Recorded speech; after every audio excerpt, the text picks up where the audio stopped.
Assalamualaikum warahmatullahi wabarakatuh. Kali ini yang ingin saya tanyakan adalah arti dari kalimat barang siapa mengenal diri maka mengenal Tuhannya.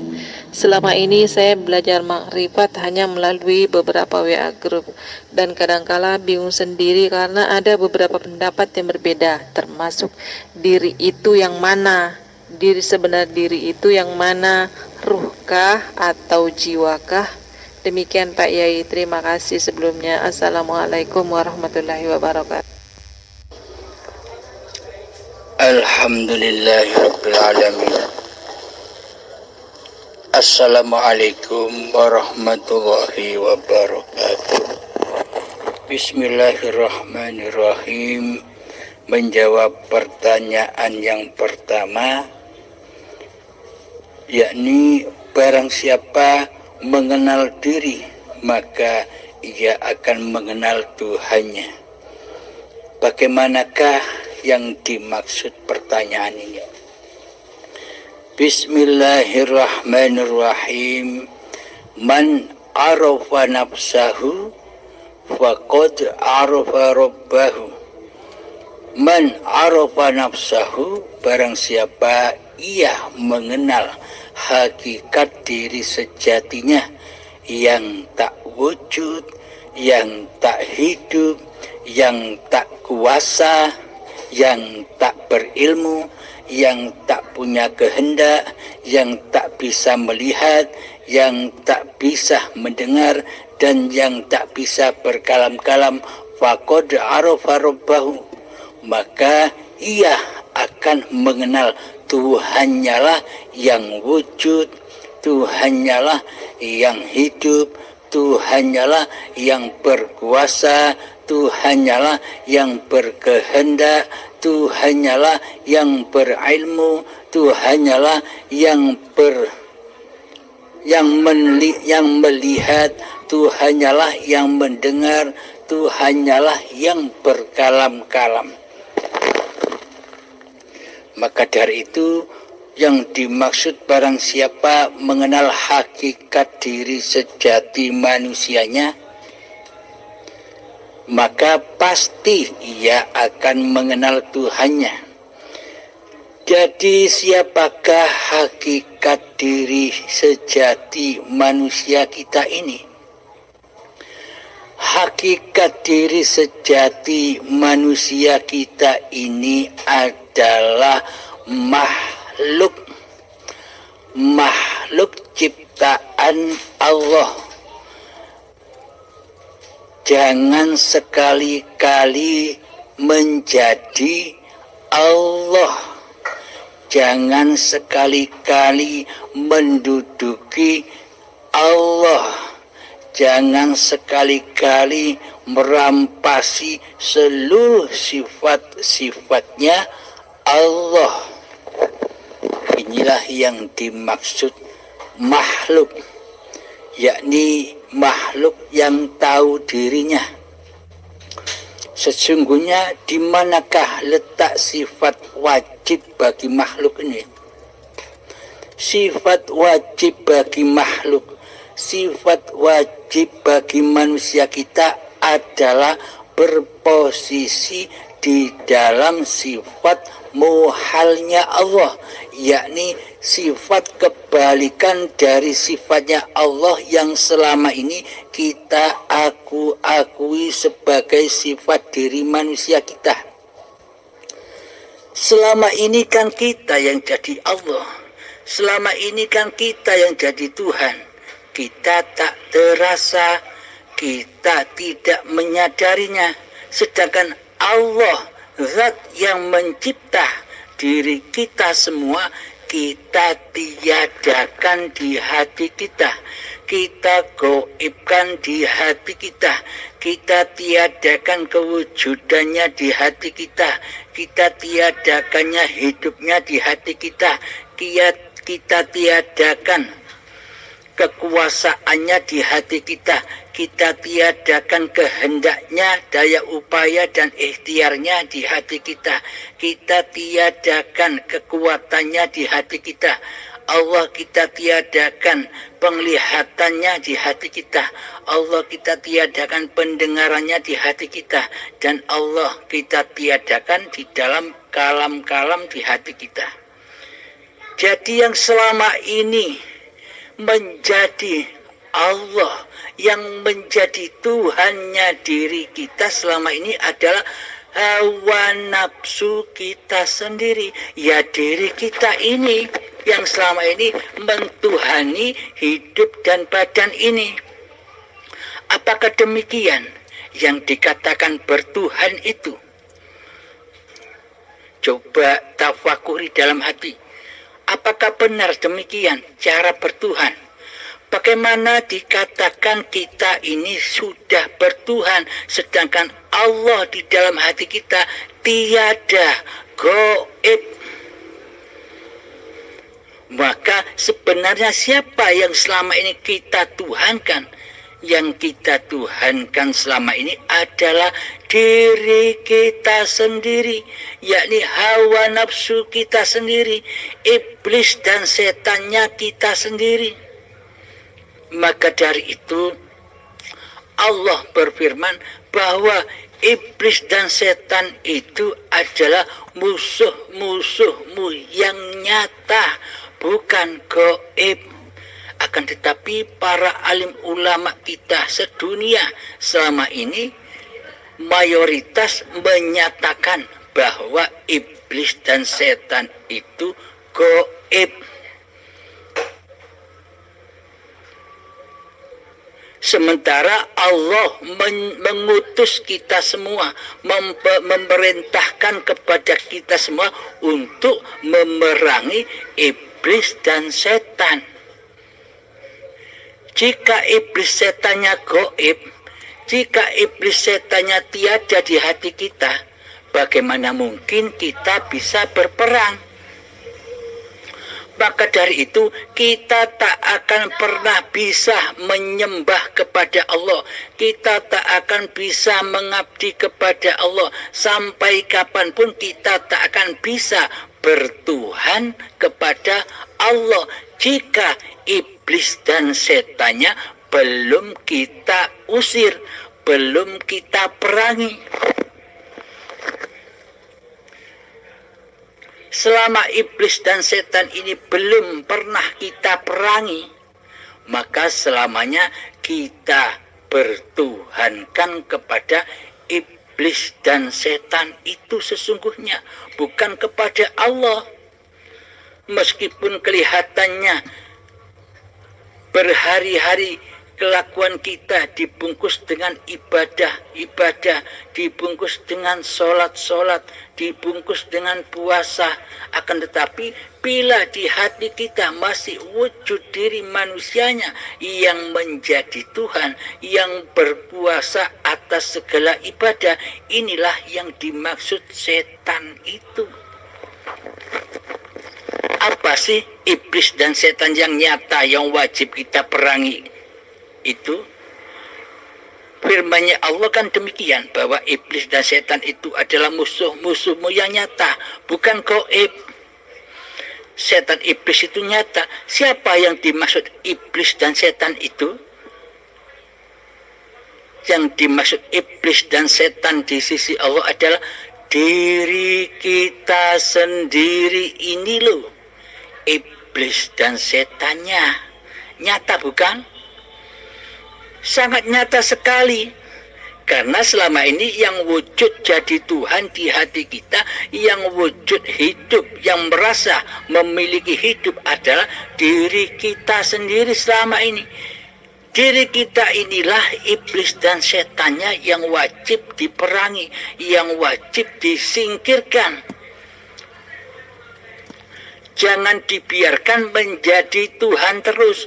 Jangan dibiarkan menjadi Allah terus diri kita ini, yang merasa selama ini kita memiliki sifat-sifat seperti sifatnya Allah. Dan selama ini kita tidak menyadari itu, karena kita terlalu sombong hati kita hingga kita tak tahu diri kita sendiri itu siapa? Bagaimana mungkin kita akan mengenal Allah? Bagaimana mungkin kita bisa menyembah kepada Allah? Bagaimana mungkin kita bisa mengabdi kepada Allah, sedang kepada diri kita sendiri kita tidak kenal siapa diri kita ini? Diri kita ini, diri manusia ini adalah bersifat wajib di dalam sifat muhalnya Allah. Sifat wajibnya Allah pertama wujud. Wujud ini milik Allah. Jadi manusia tak punya wujud. Manusia hanya Adam, kebalikan sifat wujud. Adam itu artinya tiada. Tak ada. Manusia itu aslinya tak ada. Manusia itu hakikatnya tidak ada. Yang ada hanya Allah.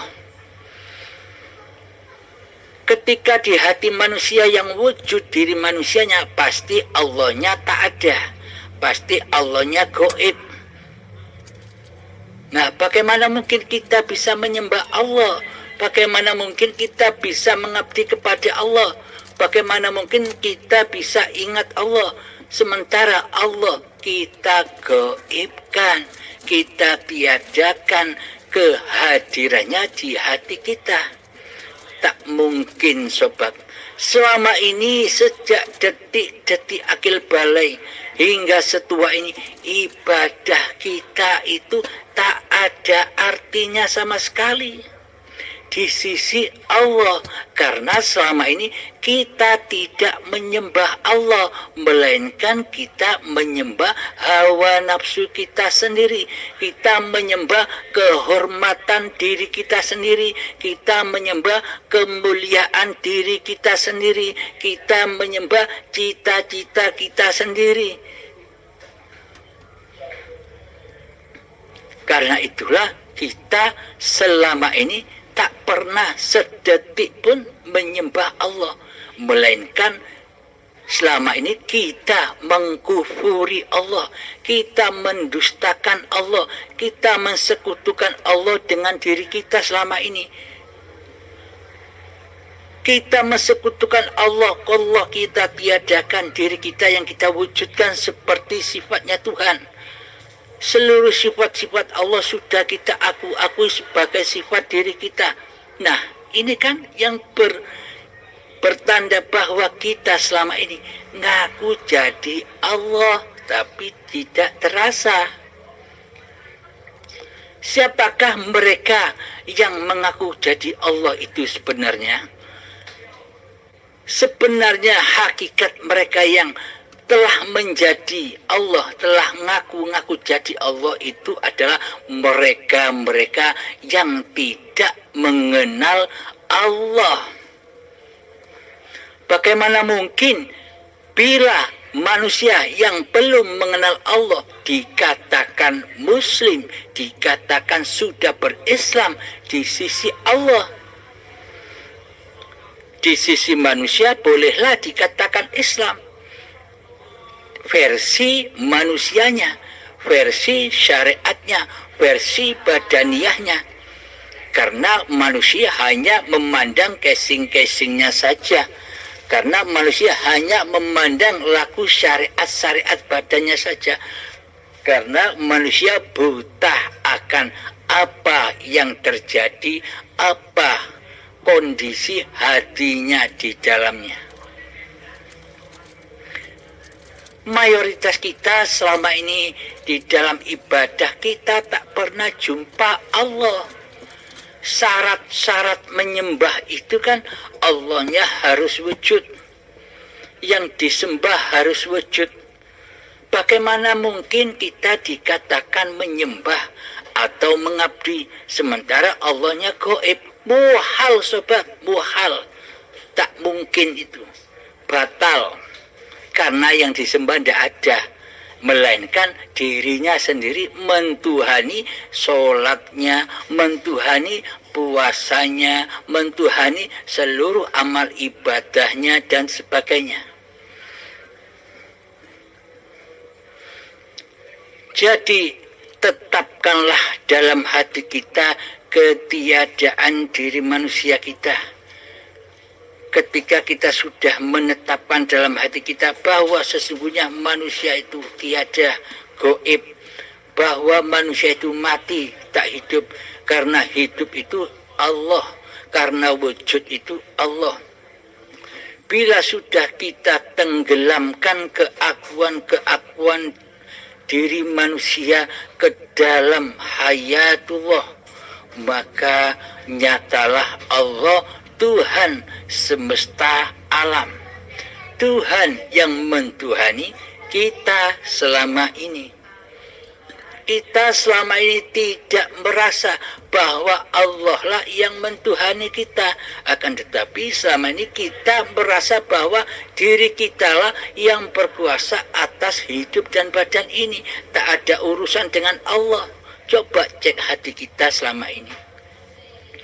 Maka dari itu, man arafa nafsahu, barang siapa yang tahu dirinya, tahu bahwa diri manusianya itu gaib, tahu bahwa diri manusianya itu tiada, tahu bahwa diri manusianya itu mati, maka nyatalah wujudullah, maka nyatalah hayatullah yang selama ini kita akui sebagai wujud diri manusia kita, yang selama ini kita akui sebagai hidup diri manusia kita, yang selama ini kita akui sebagai kuasa diri manusia kita. Maka kita akan menyadarinya, oh selama ini ternyata ini Allah, bukan manusianya. Inilah yang disebut man arafa nafsahu, barang siapa yang mengenal diri sejati manusianya yang gaib. Seperti dulu kita gaib, maka kembalilah kepada kegoiban. Seperti dulu kita tiada, maka kembalilah kepada ketiadaan. Maka nyatalah Allah bagimu. Barang siapa yang sudah mengenal, menetapkan hakikat diri sejatinya di hatinya, maka nyatalah Allah baginya. Jadi nyata Allah itu maha nyata. La ilaha illallah al-malikul haqqul mubin. La ilaha illallah, tiada Tuhan selain Allah. Al-malikul haqqul mubin, Allah lah yang maha besar dan maha nyata. Allah nyata bagi siapa? Bagi orang-orang yang sudah mengenal Allah.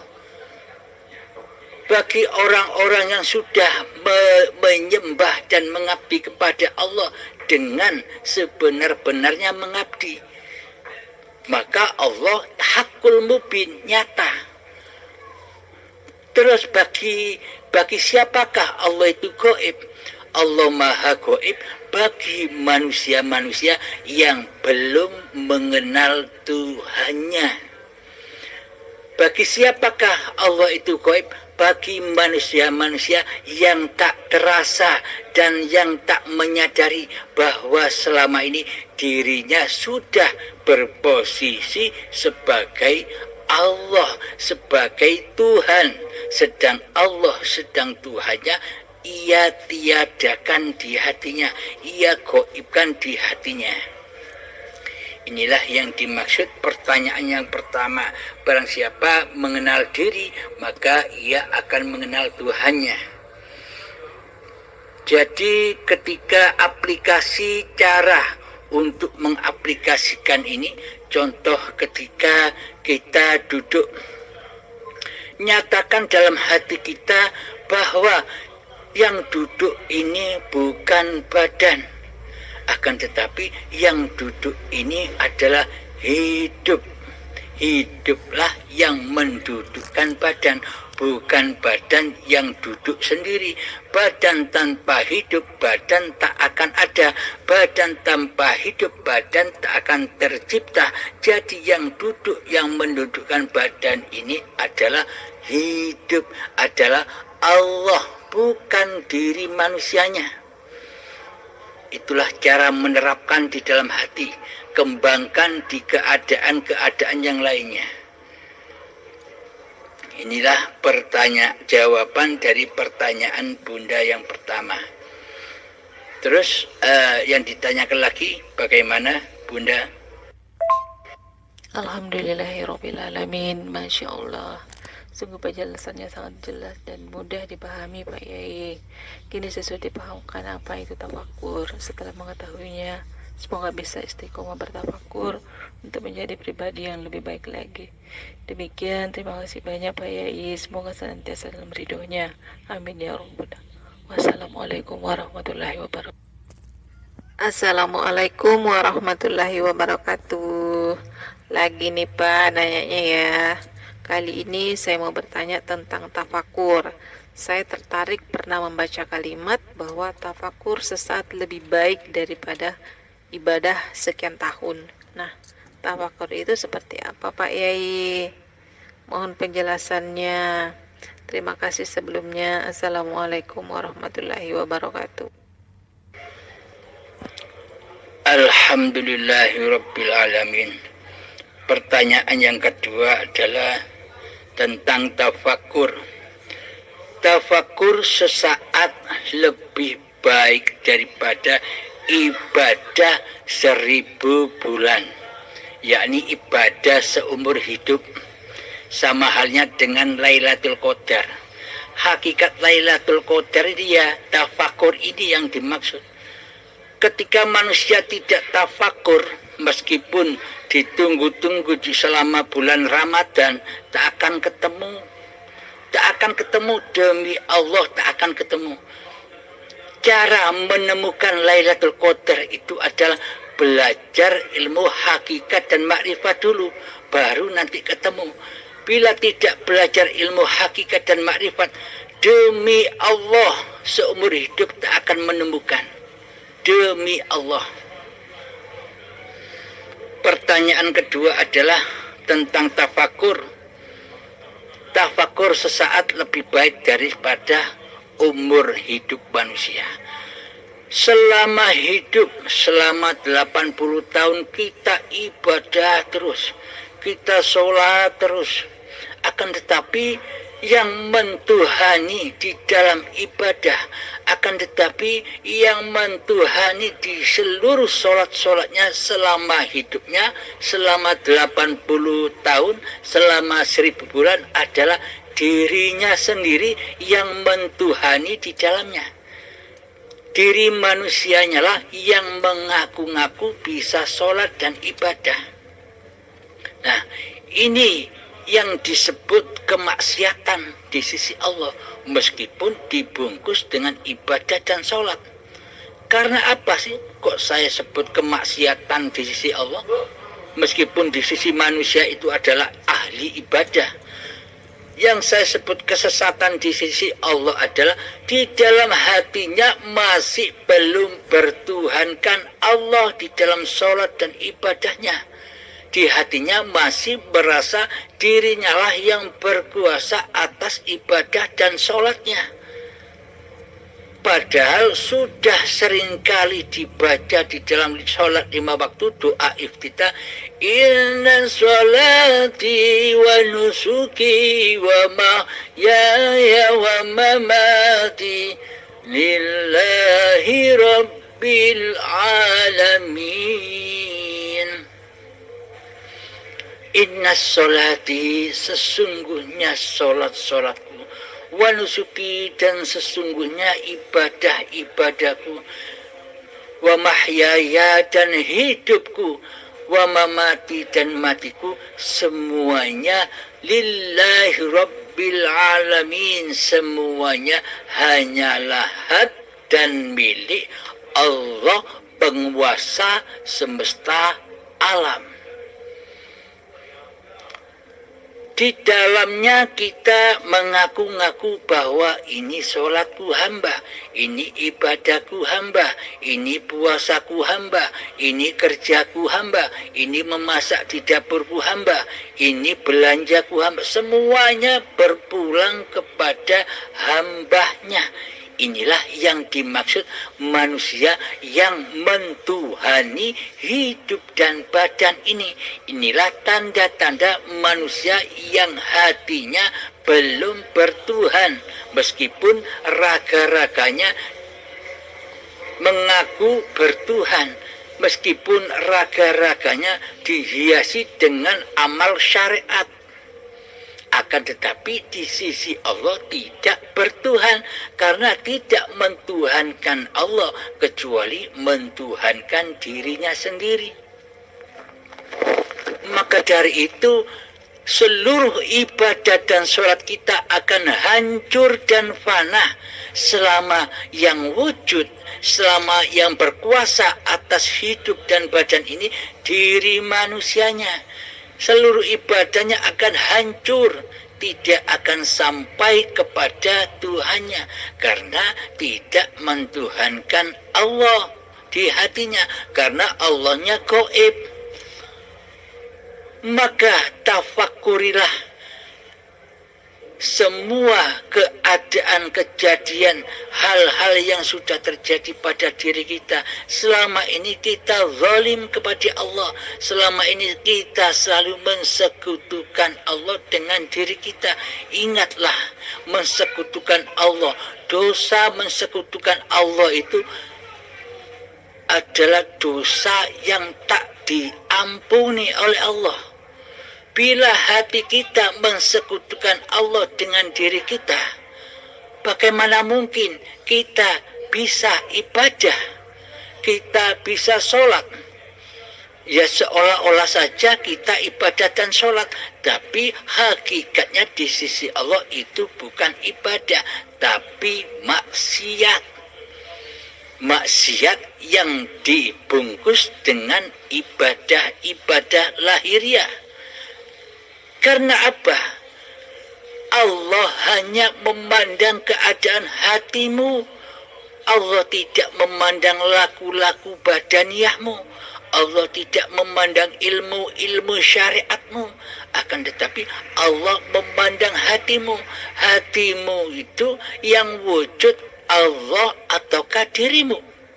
Bila yang wujud diri manusiamu, maka Allah gaib bagimu. Bila di hati nyata wujud Allah yang menghidupi badan-badan ini, maka gaiblah diri manusianya. Kebalikannya, bila manusianya yang jadi Tuhan, bila manusianya yang mentuhani hidup dan badan, maka pasti Allah gaib baginya. Karena manusia yang demikian tak butuh Tuhan, karena ia merasa jadi Tuhan. Sama halnya wayang. Wayang yang sudah merasa bisa menjadi dalang. Jadi wayang tak butuh dalang. Dalangnya ditiadakan. Dalangnya penciptanya digoibkan di hatinya. Sama halnya seperti itu. Nah, apakah disebut bertuhan? Hati manusia yang demikian itu. Bagaimanakah maksud manusia yang sudah bertuhan itu? Yang dimaksud manusia yang sudah bertuhan adalah manusia yang sudah mengenali hakikat diri sejatinya. Maka nyatalah Tuhannya baginya. Bahwa sadarlah ia bahwa selama ini ia dihidupi oleh Allah. Ia dikuasai oleh Allah. Jadi Allah nyalah yang nyata dalam hidup ini. Dan manusianya gaib. Kebalikannya, dibalik dulu Allahnya yang gaib, kini manusianya yang gaib, yang ada hanya Allah. Inilah yang dimaksud tafakur. Ketika kita diam merasakan bahwa hidup ini Allah yang menguasai diri manusianya, yang menggerakkan apapun yang ditindak lakukan oleh badan-badan ini. Inilah yang disebut tafakur.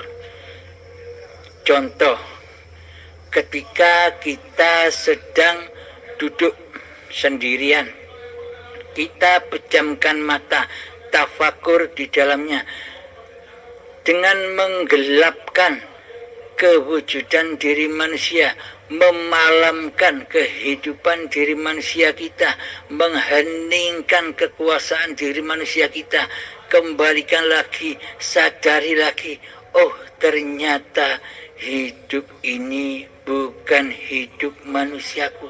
Hidup inilah Allah yang menguasaiku, yang menguasai badan-badan ini sejak dari tanah sampai menjadi bayi hingga saat ini.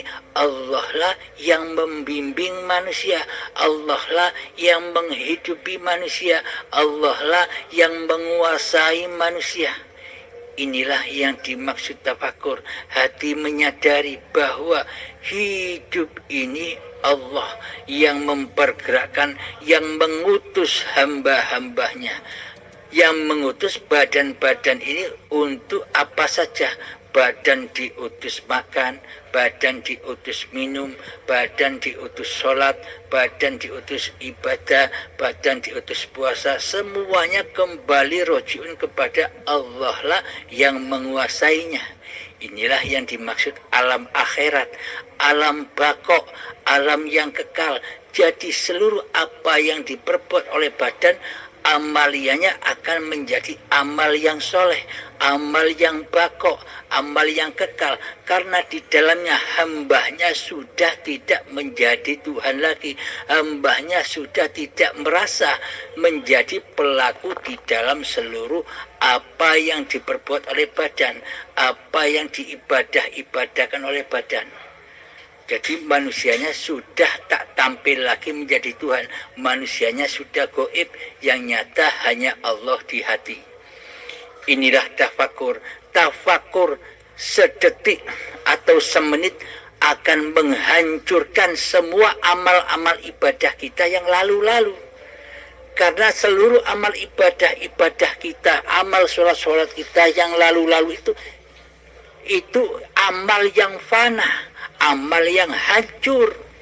Karena di dalam hati kita selama ini kita masih merasa sebagai pelaku di dalamnya. Jadi yang dimaksud tafakur itu adalah ketika kita berapa-apa saja, saksikanlah hidup, bahwa hidup ini Allah.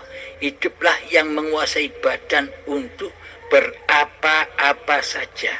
Inilah yang dimaksud tafakur.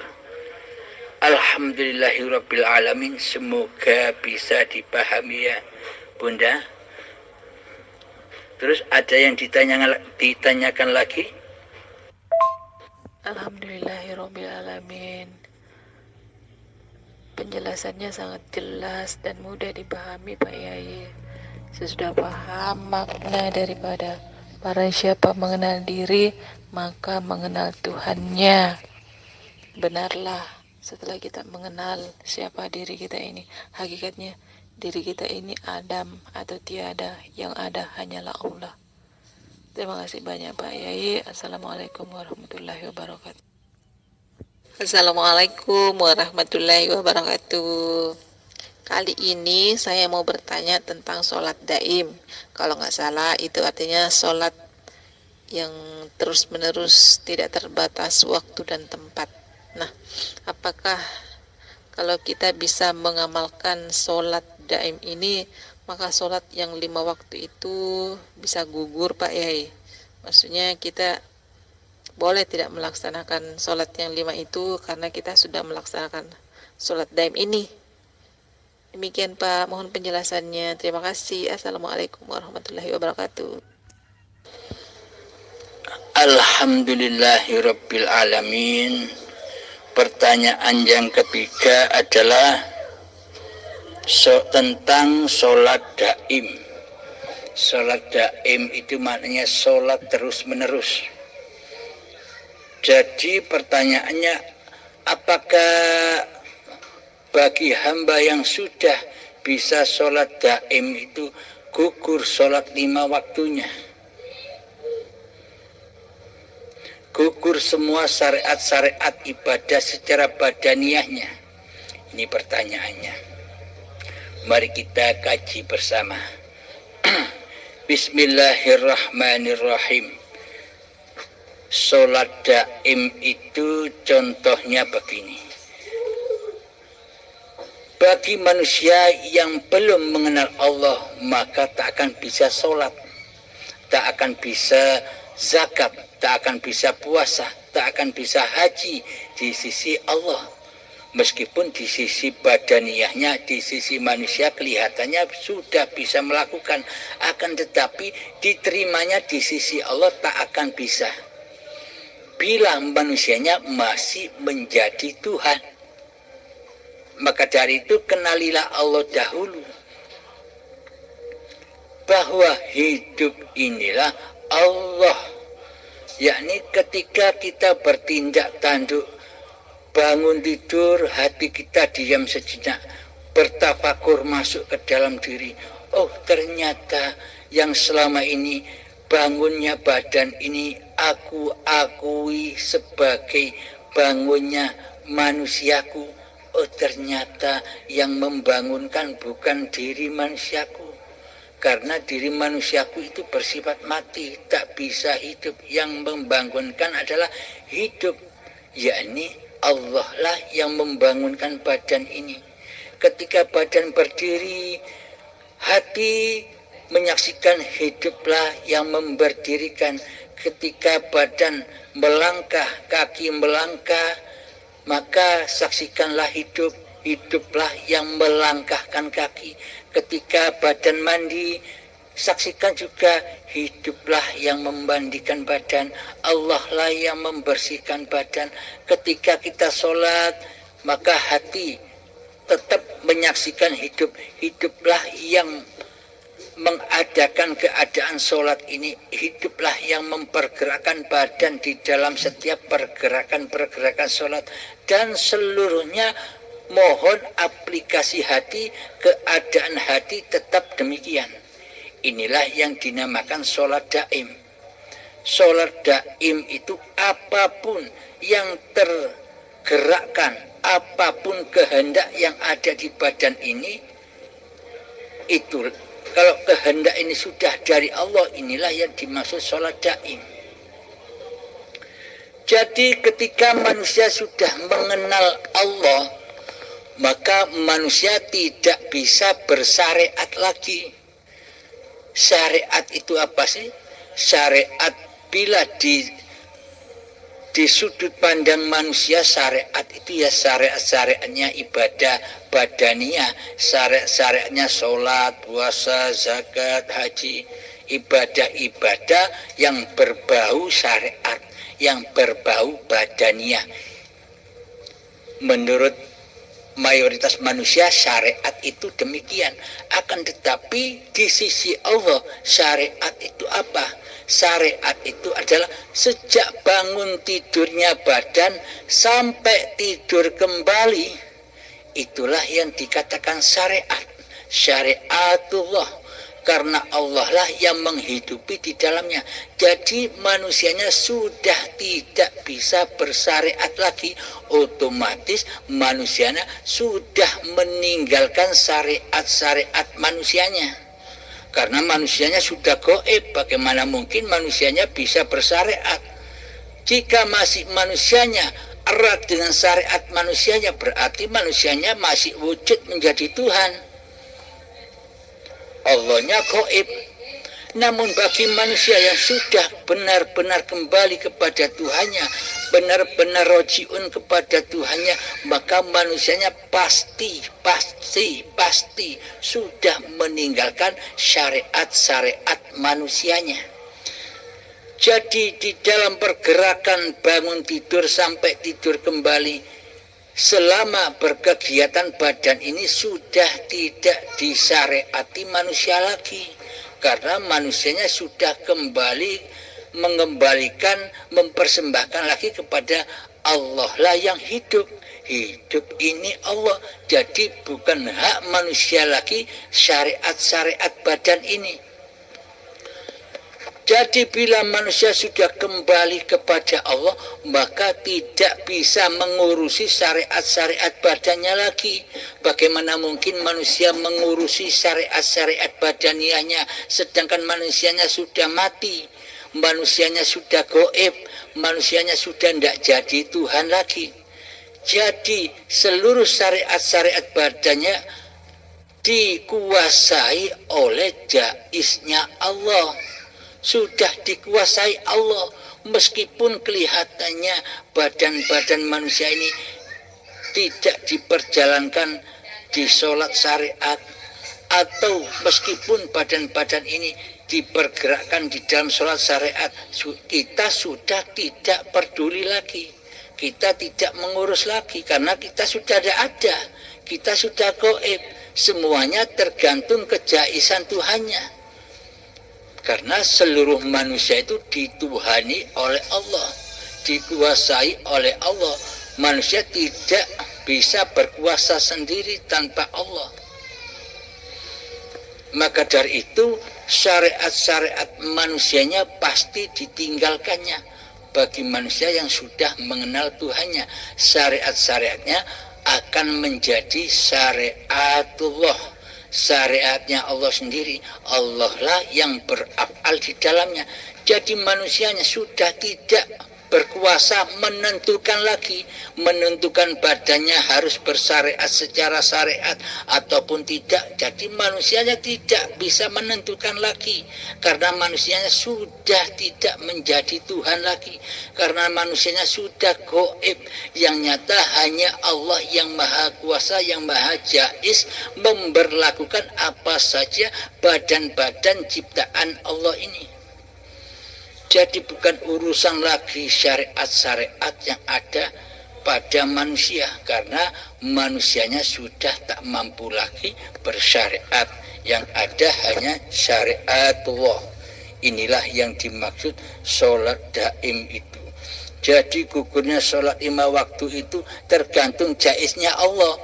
Allah memberlakukan hambanya ini ke dalam sholat 5 waktu atau tidak, ya tergantung Allah.